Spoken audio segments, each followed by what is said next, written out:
मेरे पास एक और ब्रेकिंग आ रही है इस वक्त की बड़ी खबर। अरब सागर में एक्शन में नौसेना ब्रेक करिए। आईएनएस विक्रांत, जिसके लिए राफेल की नेवल फ्लीट आने वाली है, आईएनएस विक्रांत को मूव कर दिया गया है। करवार तट पर की ओर आईएनएस विक्रांत का मूवमेंट, ये बड़ी खबर है। और ये वहां से मिसाइल टेस्ट भी किया गया है। करवार तट की ओर आईएनएस विक्रांत का मूवमेंट। राहुल, जो राफेल वाली पहली खबर है, जो दूसरी वाली खबर है आक्रमण की, ये दो ब्रेकिंग और ये तीनों खबर अगर आप ले पाए स्क्रीन पर, तो ये हमारे दर्शकों को मैं बताना चाहूंगा ये हमने स्केल अप कैसे किया है। भारतीय फौज ने आपके सामने तीनों खबरें आ रही है, जरा ध्यान से देखिए। पहली बड़ी खबर, राफेल ने लीड किया। दूसरी बड़ी खबर जो मैं आपको दिखा रहा हूं, किस तरीके से भारतीय वायुसेना का युद्ध अभ्यास, जिसका नाम आक्रमण रखा गया है आईएनएस विक्रांत में। आई विल रिक्वेस्ट यू कि एयरफोर्स की जगह नेवी के शॉट जरा प्लेस करिए। ये देखिए करवार तट की ओर आईएनएस विक्रांत, ये मैं आपको दिखा रहा हूं। करवार तट की ओर आईएनएस विक्रांत, यहां पर आईएनएस विक्रांत में आई थिंक ये देखिए मैं आपको दिखा रहा हूं, यहां पर आईएनएस विक्रांत।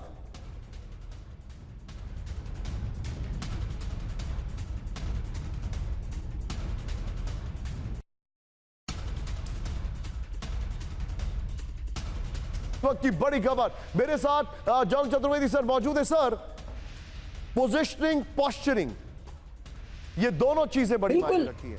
पोजिशनिंग के लिहाज से जो मेरे पास इंफॉर्मेशन है सर, वो इंफॉर्मेशन ये है कि हमारी आर्म्ड फोर्सेस हाई अलर्ट पर हैं। कल रात में इंडियन एयरफोर्स 2:30 बजे के आसपास उसको मूव किया गया था। पायलट्स जो हैं, जो best of the best pilots हैं, उनके मोबाइल फोन्स रखवा लिए गए थे। जो होता है एसओपी होता है। बाहल सर से मैं इसके बारे में जरूर जानना चाहूंगा। इस बीच बीएसएफ जो है वो फ्रंट लाइन पर अपने बंकर्स में पहुंच चुकी है। इस बीच खबर यह है कि इंडियन आर्मी जो है वो पूरा गियर्ड अप है, ऑल अलर्ट है। ये सारी इंफॉर्मेशन है। General Chaturvedi sir, what do you make out of it sir? Not only this, कल chief of army staff Pahalgam भी जा रहे हैं, वो भी आप उसको गौर से देखो। तो इन सब के चलते हुए एक चीज बिल्कुल क्लियर है कि कोई option Indian arm forces rather और इंडिया एज ए नेशन छोड़ना नहीं चाहता। एक उन्होंने डिप्लोमेटिक स्टेप्स लिए और एक अभी जो है ये तैयारी है कि किसी तरह की इवेंचुअलिटीज के लिए पूरी तरह से तैयार हैं। लेकिन अभी भी मेरा मानना यह है निशान जी कि ये जो पूरे तीनों चीजें दिखाई है, उनको दिखाया है कि भाई ऐसा है कि if you want we can sort you out. लेकिन कैसे सॉर्ट आउट किया जाएगा, उसमें 3 चीजें होंगी, कब, कहां और कैसे। ये 3 चीजें जो हैं ये अभी किसी को कुछ पता नहीं होगा, कब, कहां और कैसे। इन 3 प्रश्नों के सवाल जो हैं ये आपको अभी नहीं पता चलेंगे, जब ये होंगे उसके बाद पता चलेंगे। यानी तो जगह भी हमारी होगी, तैयारी पूरी है, तरीका भी हमारा होगा और समय भी हमारा होगा। बड़ा पुराना हिंदी फिल्म का डायलॉग है ये। लेकिन बाहल सर, अब मुझे आप एस्केलेशन मैट्रिक्स पर चीजें समझाइए। हमारे भारत के टीवी 9 के जितने भी दर्शक हैं इंडिया में या अब्रॉड, उनके सामने मैं 2-3 चीजें लेके आ रहा हूं। नंबर 1, एयर डिफेंस सेक्टर को मूव किया गया on the front line. Number 2, pilots, best of the best pilots, उनको हाई अलर्ट पर किया गया था। उनके जो मोबाइल फोन है वो सब रखवा लिए गए थे। आप ही के एक फॉर्मर कोलीग ने मुझे जानकारी दी। नंबर 3, आज आक्रमण नाम की सडन वॉर ड्रिल की गई है। बाहल सर, ये तीनों चीजें एस्केलेशन लैडर या एस्केलेशन मैट्रिक्स पर या अलर्टनेस मैट्रिक्स ऑफ अलर्टनेस पर आप इसको कैसे देखते हैं? बहुत ही अच्छा प्रश्न पूछा आपने निशान जी। इसमें आपकी डेप्थ ऑफ नॉलेज दिख रही है। अगर आपके पास अगर फाइटर जहाज होता तो शायद आप खुद उड़ाने लग जाते। अभी आप में इतना जोश है। लेकिन इसमें मैं साथ में ये कहना चाहूंगा कि बहुत इंपॉर्टेंट होता है एस्केलेशन स्केल में पहले डिप्लोमेटिक एक्शन, वो हमारी गवर्नमेंट ने ले लिया। उसके बाद इंपॉर्टेंट होता है एयर डिफेंस अलर्ट और एक्सरसाइजेस करना जो सिमुलेट करती है उस एक्शन। सर, मैं सेक्टर्स नहीं बता सकता अपने खाली, क्योंकि ये ब्रॉडकास्ट पाकिस्तान में भी जा रहा है। लेकिन एयर डिफेंस जो है वो हमारा मूव कर चुका है। मैं सेक्टर्स बिल्कुल नहीं बताऊंगा, लेकिन एयर डिफेंस मूव कर चुका है। पायलट्स हाई अलर्ट पर हैं। बल्कि मैंने आपको जो अभी एक इंडिकेशन दिया कि उनके मोबाइल फोन्स को लेकर, सर इसका मतलब क्या है? इसका मतलब बहुत क्लियर है कि हम तैयार हो रहे हैं।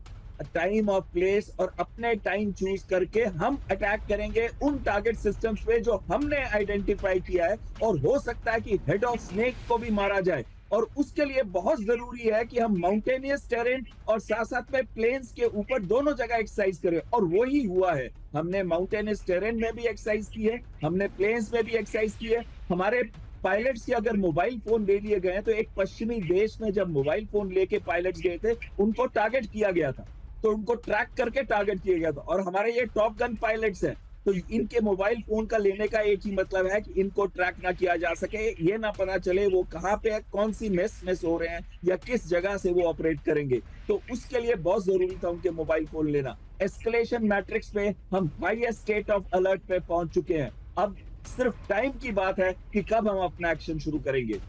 आप जो जानकारी दे रहे हैं, मेरे जितने भी दर्शक हैं अभी अभी जिन्होंने ज्वाइन किया है, Rahul let's go it with the drill. एक बार पुनः मैं आपको 9:09 पर TV9 पर आपको चारों खबरें एक बार बैक टू बैक दिखा रहा हूं। पहली बड़ी खबर इस वक्त आपकी स्क्रीन पर आ रही है, राफेल ने वॉर ड्रिल को लीड किया। इस वक्त की बड़ी खबर, वायुसेना ने राफेल से की वॉर ड्रिल। ब्रेक करिए इस वक्त की बड़ी खबर with the shots Rahul. Rafale ने वॉर ड्रिल को लीड किया। दूसरे ये इंपॉर्टेंट फैक्टर मैं आपको दिखा रहा हूं। फिर इसके बाद जो जानकारी हमारे पास आ रही है वो ये है कि राफेल ने हाशिमारा और अंबाला बेस से उड़ान भरी। राफेल की 2 स्क्वाड्रन्स को मूव किया गया, ये बड़ी खबर आ रही है इस वक्त। दूसरी ब्रेकिंग न्यूज, राहुल आक्रमण नामक वॉर ड्रिल की गई है भारतीय वायुसेना की तरफ से। युद्ध अभ्यास का नाम वॉर ड्रिल का नाम रखा गया आक्रमण। इस आक्रमण वॉर ड्रिल में आपको बताना चाहूंगा टॉप गन पायलट्स का इस्तेमाल किया गया है।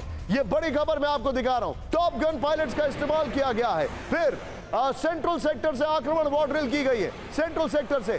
तीसरी बड़ी खबर जो आपके सामने आ रही है इस वॉर ड्रिल में, आइए राहुल जरा, तीसरी बड़ी खबर, सुखोई और राफेल से वॉर ड्रिल की गई है। लॉन्ग रेंज शॉटी से वॉर ड्रिल की गई है। वॉर ड्रिल में लॉन्ग रेंज मिसाइल्स का इस्तेमाल किया गया है। वायुसेना ने कहा ये रूटीन अभ्यास है, they are underplaying it. और चौथी बड़ी खबर, अरब सागर में एक्शन में नौसेना INS विक्रांत को मूव किया गया है। करवार तट की ओर INS विक्रांत का मूवमेंट है, ये बड़ी खबर। और एक हमारे सामने है, इस खबर के ऊपर सीधे मैं चलूंगा जल चतुर्वेदी सर के पास। सर, INS विक्रांत का मूवमेंट है करवार तट की ओर, हम सबको पता है और कई जगह ये बात बहुत सारे लोगों को नहीं पता है कि जब अभिनंदन वाला एपिसोड हुआ था उसमें नेवी का एक बहुत बड़ा रोल था। इंडियन नेवी के मूवमेंट का मतलब है the pressure tactics is on. उसका मूवमेंट का मतलब है the show of strength is all out in open. Your take सा। बिल्कुल। एक्चुअली निशान जी, इसमें आप एक चीज गौर कीजिए कि अगर आप दुश्मन को कहो कि मैं सिर्फ इतना करूंगा, तो उसके लिए वो तैयारी करेगा। उसको भी पता ही नहीं चल रहा कि क्या उसके ऊपर आने वाला है, कहाँ आने वाला है और कैसे आने वाला है। तो नेवी भी तैयारी कर रही है, एयरफोर्स भी दिखा रहा है, और आर्मी तो आपने जैसे बताया कि AD डिप्लॉय हो गई है। आर्मी चीफ पहलगाम कल जा रहे हैं। नदन और वेस्टर्न सेक्टर में पूरी तैयारियां चल रही हैं। तो ये उसको कुछ पता नहीं चल रहा कि कहाँ से क्या आएगा, और यही एक दुश्मन पे, क्योंकि जिससे कि वो कुछ गलती कर सके। Sun Tzu, the art of war, आप बिल्कुल ठीक कह रहे हैं। Element of surprise and deception, ये सबसे बड़ी ताकत होती है। हथियारों से भी बड़ी ताकत होती है element of surprise and deception, अगर वॉर ड्रिल की, अगर वॉर की बात की जाए। आप दोनों का सर बहुत बहुत शुक्रिया। We hope and